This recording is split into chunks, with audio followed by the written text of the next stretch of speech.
Good morning and welcome to you all. I'm David Okerson, President of the Board of the Unitarian Universalist Church in Reston, and I'm very glad to see you all this morning. I profoundly apologize for being so informally attired. It doesn't really match church, but I am delighted to see you here this morning. Whether you are on Zoom or here in the church sanctuary, we are glad you are with us this morning. No matter how old or how young you are, wherever you are in your spiritual journey, however you identify, and whomever you love, know you are welcome here. Reverend Leeanne is away today, and it is my honor to welcome our guest minister, Reverend Charlotte Lehmann, and her partner, Lisa Stewart.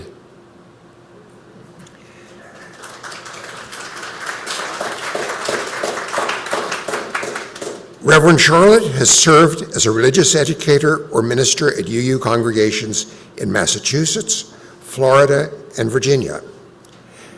They have also trained as an earth scientist, managed guest geochemical laboratories, and conducted research on global climate change during their previous career. Thank you for leading this service today, Reverend Charlotte. I have two announcements to share with you this morning. Join us on Saturday, February 15th at 6 p.m. for a fun, family-filled evening of karaoke, open mic entertainment, and community joy. No sign-up is required, no tickets. Just show up and share your talent or cheer on the performers. Singers, instrumentalists, poets, comedians, and dancers are all welcome to perform. If you have any question, please contact Randy Newman. As we kick off our stewardship campaign, please join us on March 8th at 6 p.m. for our Stewardship Gala, a joyful celebration of UU Reston's mission. This year's event will feature an exciting lineup of performances from our community's talented singers, instrumentalists, comedians, actors, and dancers. Now let us center ourselves for worship. Please take a deep, quieting breath with me. Let us enter our time of worship together as we enjoy this morning's service.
Good morning, I'm Bob Anthony.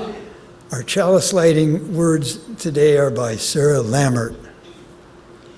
The element of fire represents passion, veracity, authenticity, and vitality.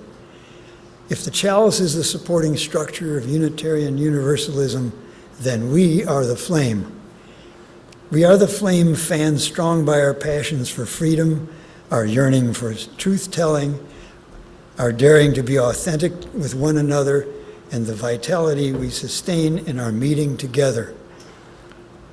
In all of this, there is love.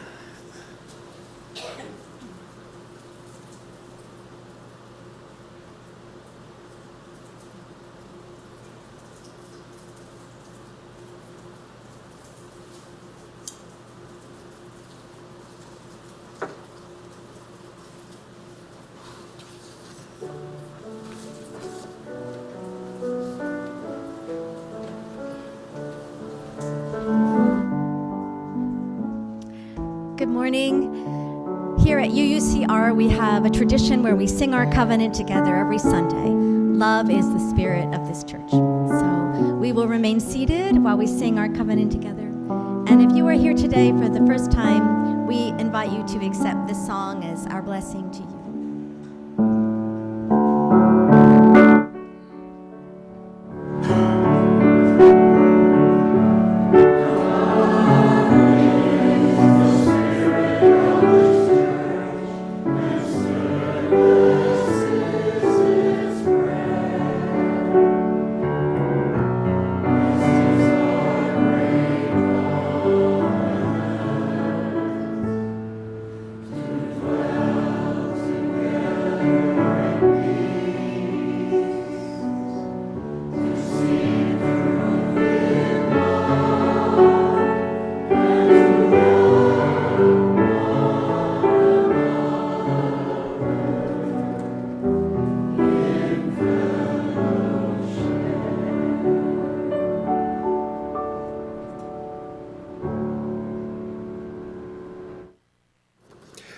The second Sunday of each month is our dedicated offering to an organization chosen by the Social Justice and Action Committee.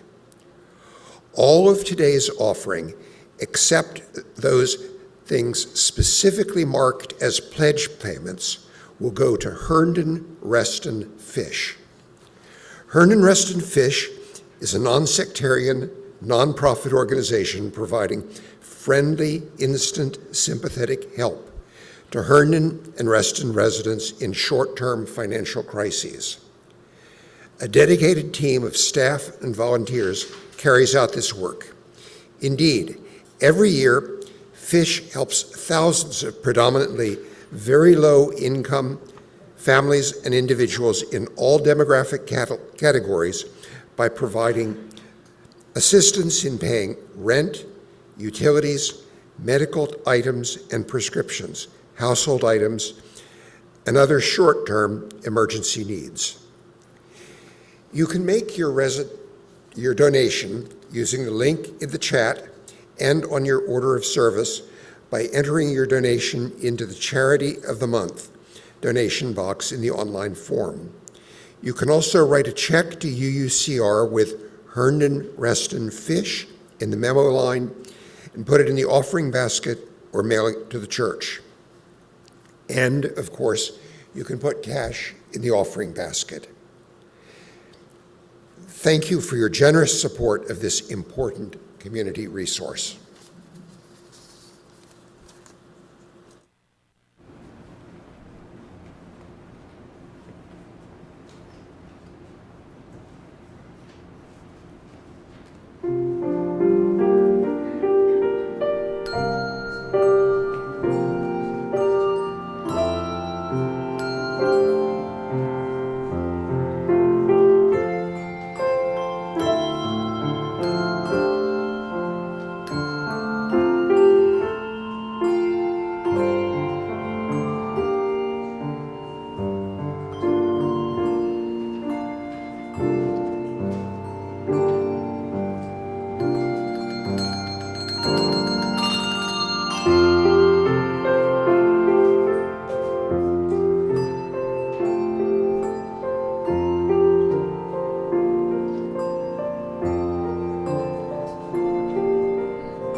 This reading is by Rich Orloff.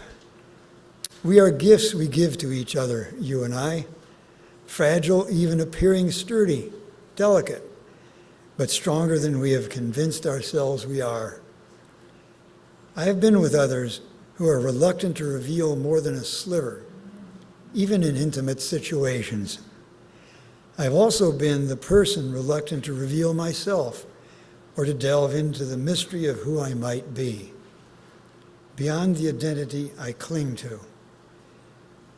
So I do not take your gift for granted. I know it is unique and beautiful to behold, and somewhat damaged by time. And if at times I vanish behind a wall, it is not disrespect, just caution. I've had my gift exchanged for rhinestones or treated as if it had an expiration date. As we work up the courage to unveil the beauty of our weirdness, as we mix our majesty with our vulnerability, let us release ourselves from the known so we can embrace each other's soul. And now Heather Cruz sings our anthem, True Colors, as Diane accompanies her on the piano.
Can't remember when I last saw you laugh. If this world makes you crazy and you've taken all you can bear, you can call me up because you know I'll be there.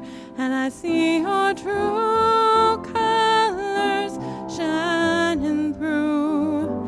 See your true colors, and that's why I love you. So don't be afraid to let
Thank you all for inviting me to lead the service here this morning at Reston. I'm so glad to be able to preach this particular sermon again.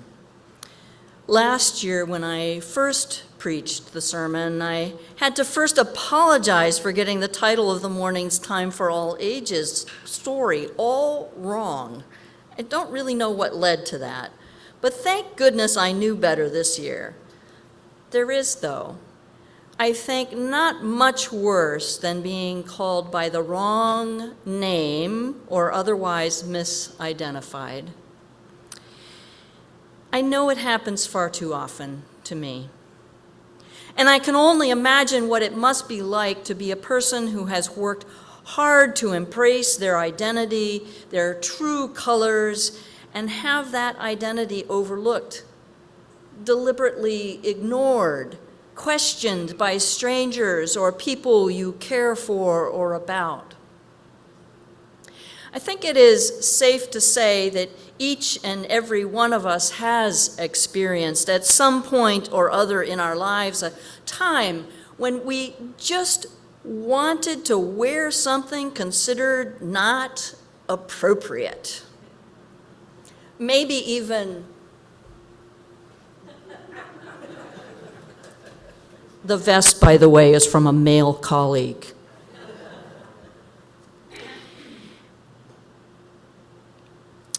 Something considered not appropriate for our gender, like Roland Humphrey in the story, or not acceptable for the event we plan to attend, or who knows, and being casual on Sunday morning is perfectly okay. Anyway, did that happen to you ever?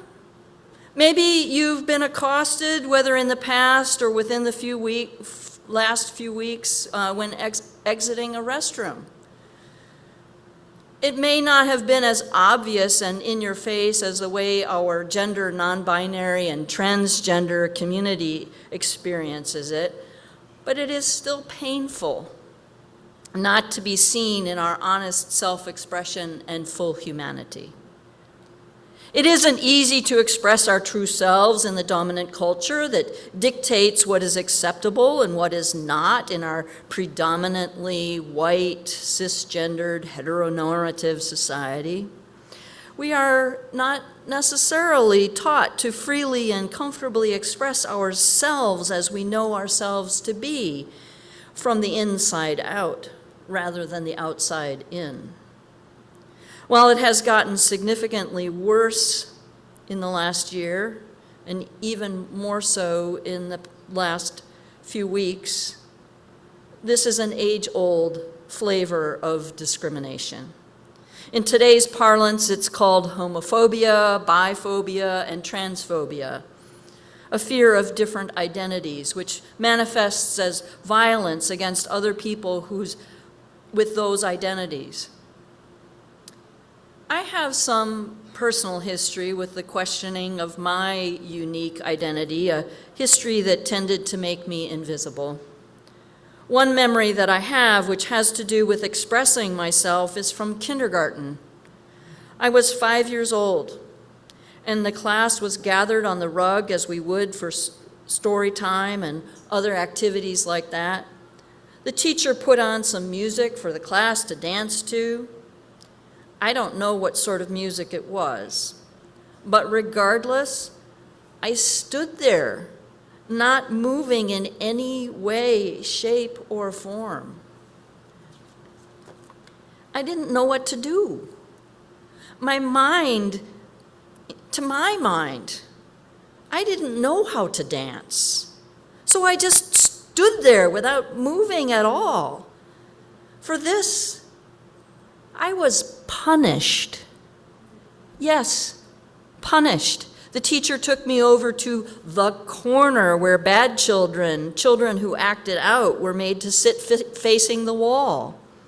She did ask me something about why I wasn't participating by dancing, to which I replied with tears, I don't know how. That memory has stuck with me forever. For all I know, though I don't specifically remember, I did know how to dance.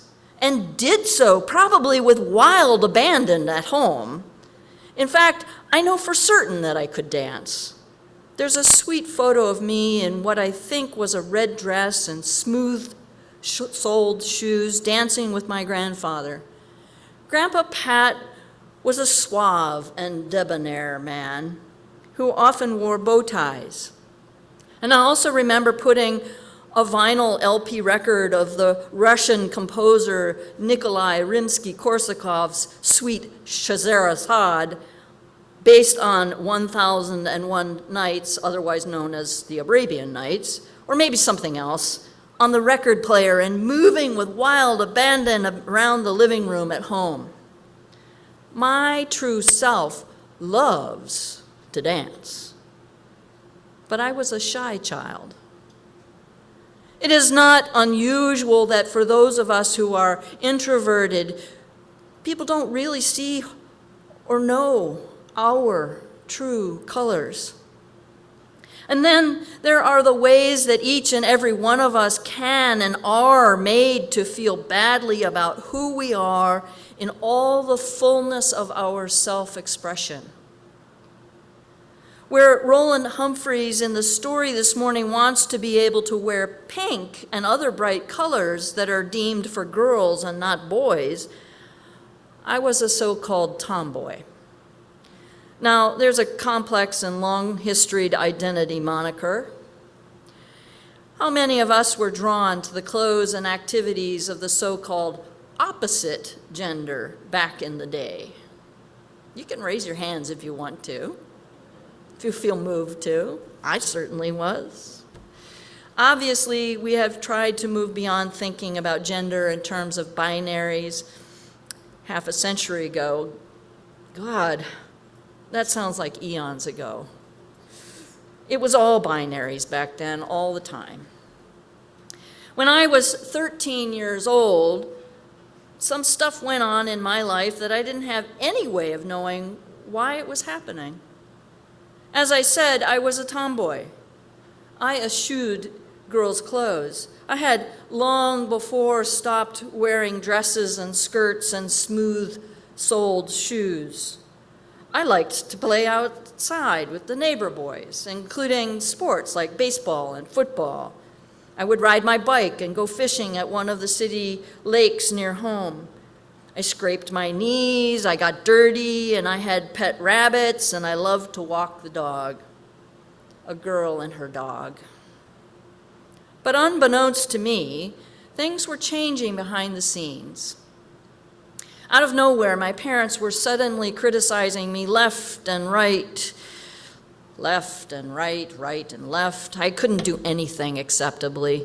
How I walked, how I talked, how I ate my dinner, all of it was wrong. It wasn't until 5 years later that I was able to put two and two together. I started college and was immediately confronted with questions related to sexuality and sexual orientation. I turned to my sister, who is 5 years older than me, and asked her, because of what I was going through, if she identified as a lesbian.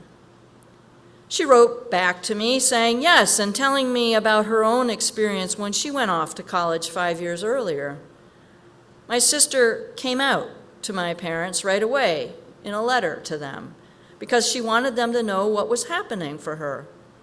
That letter, unlike all of her other letters sent home to the family, was not placed on the kitchen table for all of us to read. And after that, I became the other daughter, the normal one. That's when it all clicked into place for me. If I had been a different kind of child, I could have secretly read that letter. I had heard my mother saying to my father, "Don't let Walter or Charlotte ever see that letter." I knew what she was referring to. She had placed it on the stack of other mail addressed to my father at a particular place on the kitchen counter. But I wasn't that kind of a kid. It has always been important to me that I simply be myself, to show my true colors and to be loved for who I am, not some false front or fake persona. I think part of why this is true has to do with our 7 beloved principles of Unitarian Universalism, and now with the adoption of the new Article 2 language in the UUA's bylaws, our covenant to uphold 6 shared values: justice, equity, transformation, pluralism, interdependence, and generosity, with love at their center. In more ways than one, we have long covenanted the affirmation of and need for healthy self-expression and promoted that people show their true colors. It begins with the first principle, which says that we affirm and promote the inherent worth and dignity of every person. We promote being welcoming congregations, open to all people who agree with this and the other principles and shared values of our faith tradition. We don't have to agree with each other on matters of politics or personal theological belief, but we do have to treat each other with respect, because all are worthy.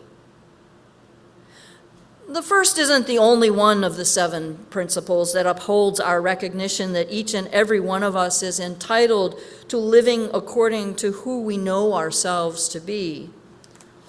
The second principle, which centers on justice, equity, and compassion in human relations, calls on us to live by what has become known as the golden or the platinum rule, to do unto others as we would have them do unto us.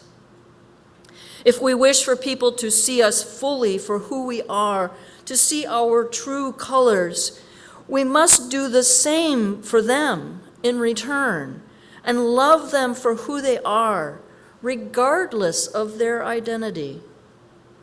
Likewise, the third principle that asks us to accept one another and encourages us to grow spiritually fosters within our congregations a safe space where we can explore who we are and how that acceptance and growth enhances our embodiment of honestly and truly being our whole and authentic selves. Just going to put in a plug here for the common read this spring, which is our true selves, our authentic selves. We don't have to pretend to be something we are not here at Reston UU. We don't have to pretend to believe things that we don't believe. We get to explore together and maybe come to different conclusions. You get to decide for yourself as long as you respect that the same is true for everyone else here in this congregational community. As you know, the Unitarian Universalist Association engaged in an extended process involving the revision of a vital part of its bylaws. Article 2 of these bylaws is where the 7 principles and the 6 sources of inspiration of our faith had been incorporated for many decades as the principles and purposes. The revised language adopted last June updated all of Article 2. The bylaw change as adopted makes use of the language of covenant, promises that we make to each other, and shared values. At the same time, the language of the beloved 7 principles plus the additional 8th principle are woven into the revisions.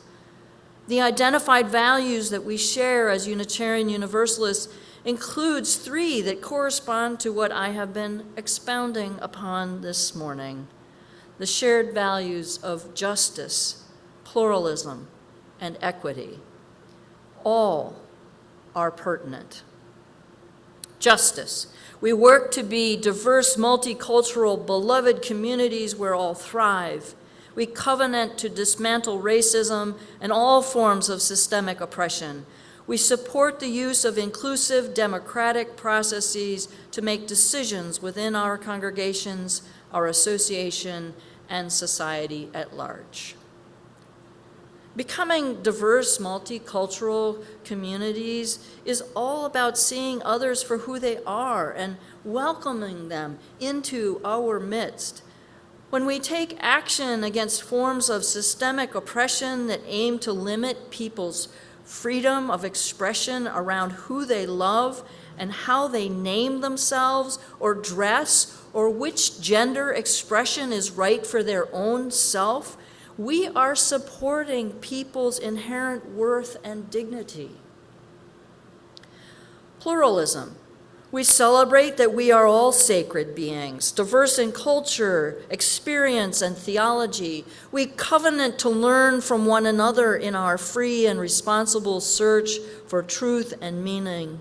We embrace our differences and commonalities with love, curiosity, and respect.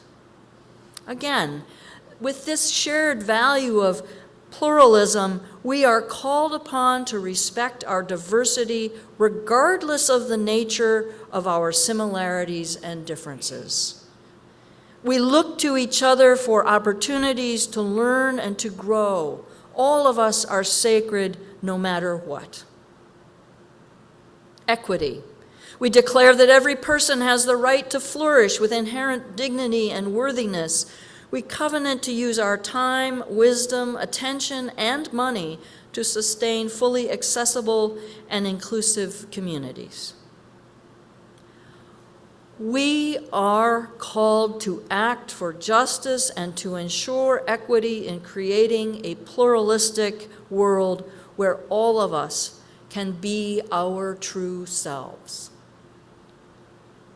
I am sure that you are well aware that last year there were a record number of bills around the country, whether at the local or state level, that tried specifically to limit the rights of transgender people and reshape the way transgender people live their lives. There were 550 bills introduced in 2023. And 586 more bills in 2024. About half of our United States of America were attempting to legislate hate. It is so much worse now that the new administration is installed in a position of power over our lives in every imaginable way. The risk of severe anti-trans legislation has increased nationwide for transgender adults, but even more so for transgender youth, even though bills targeting adults have been far more common, according to Aaron Reed of Aaron in the Morning. For trans youth, the states are either very high risk or fairly safe. There is no middle ground. It's scary out there, really and truly. What can you do? We can help in part by not oversimplifying what gender nonconformity is and includes. Not everyone who chooses to dress differently than stereotypically for their biological gender is transgender, meaning that not all drag kings and drag queens are transgender. Some enjoy the theater of impersonation. Not all gay men are effeminate. Not all lesbians are butch.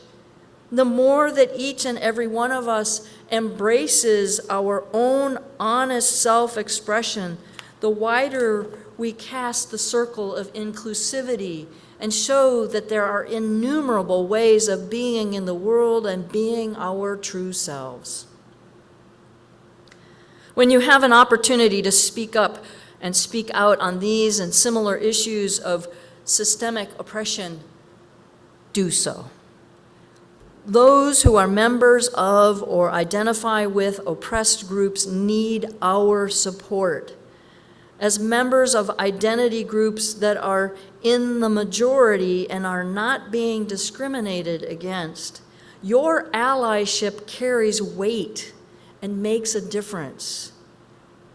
Even if you can't testify at or in a hearing or provide a supportive witness, You can help the people you know or those you encounter by teaching them from our shared UU values to respect the worthiness and dignity of all people, to honor the diversity of human experience and human expression, to be compassionate, and to work for justice and equity in our communities. May each of us encourage and support the people we come into contact with to be their true selves and to let their true colors shine through. And may we do the same, both to be an example for others and for our own integrity and health. Let us tell each other that we are beautiful miracles of life, and may we answer yes to the life, truth, and love that is inside each of us and that wants only to bless the world. Our closing hymn is number 6, Just as Long as I Have Breath, a reminder that after the hymn we will invite you to share in the ritual of joys and sorrows. The stones and water ritual will be followed by the chalice extinguishing, and the service will end with a short sung benediction. And now, please rise in body or spirit to sing Just as Long as I Have Breath. Number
Now is the time in our service when we share our joys and concerns so that no one ever has to hold them alone.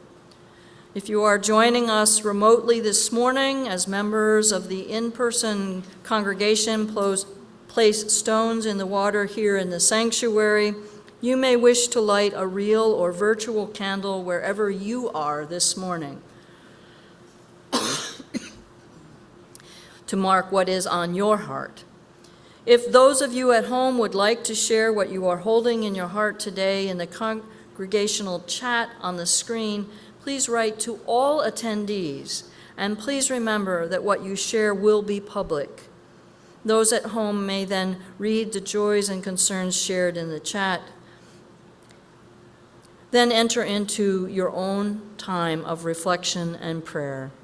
I now invite those gathered here in the sanctuary forward to place their stones in the water.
Let us be one in prayer and meditation.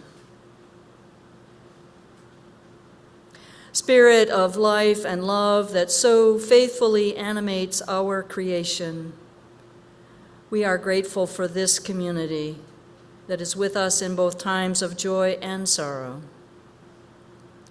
We hold in our hearts this morning all who are facing any hardship or difficulty, those who are grieving, facing illness or injury to themselves or friends or loved ones. In particular, this morning, we hold in our hearts and prayers everyone, really and truly, everyone who is being affected by the actions that are coming out of our government, which create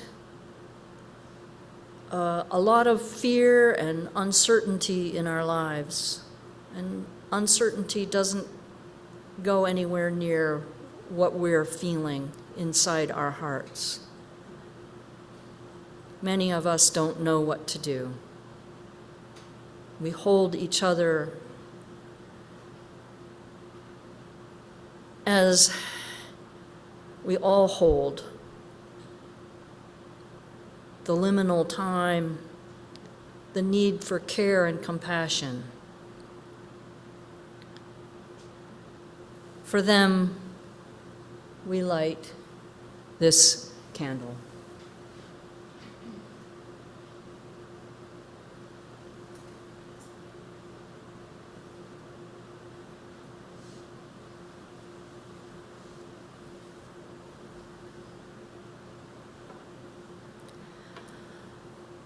Let us take a moment of silence.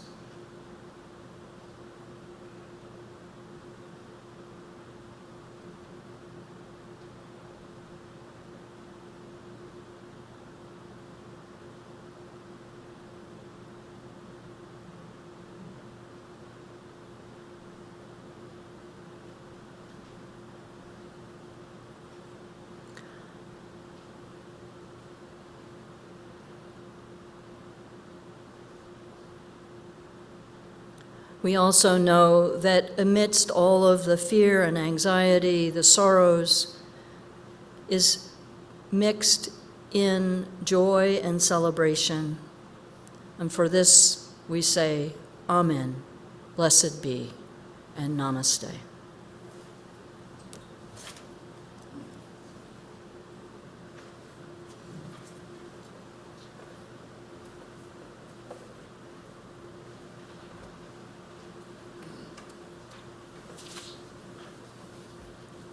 And now as our service comes to an end, I extinguish this chalice.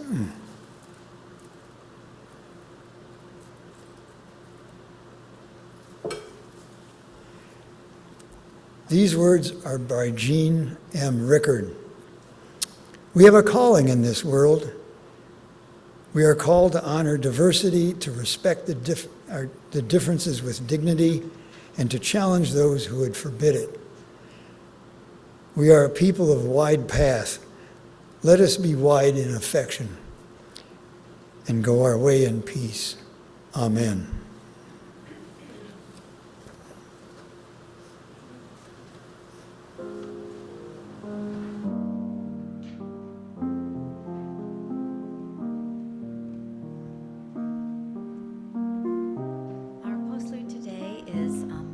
Sung benediction, hymn number 1058, Be Ours of Religion. We'll sing it through twice.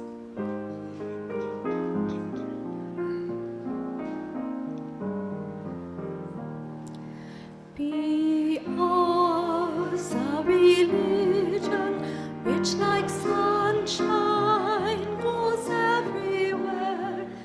Its temple, all space, each shrine, the good heart, its creed.